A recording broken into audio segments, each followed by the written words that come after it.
દાદરાનગર હવેલીના સમાજ એરિયા વિસ્તારમાંથી જે દાદાના ત્યાંથી જે સમાજ આવેલા છે, જેમના માટે જે ગાડીઓ આપણે લેવા માટે ગયા હતા તે જ રીતે ફરી પાછા આપણે મૂકવા માટે જવાનું છે. તે પણ અહીં જમ્યા પછી જેમ આપણે આવેલા તે રીતે બધી જ ગાડીઓ આવે અને જે 16 તારીખ પછી જે તે એરિયા વિસ્તારમાંથી ગામમાંથી જે સમાજ અહીં તે જ ગાડીમાં આવ્યા હોય તેઓને અહીં રોકવાનું છે. દાદાના ઘરે પરિવાર જે આવેલા એમને છોડી આવશું, મૂકી આવશું, પછી તેઓએ ઘરે જવાનું છે.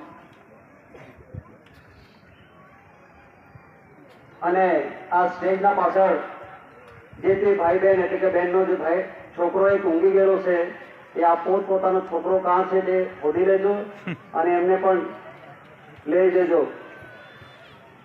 સ્ટેજના પાછળ છે. આટલું કહી વિવેક કરું છું.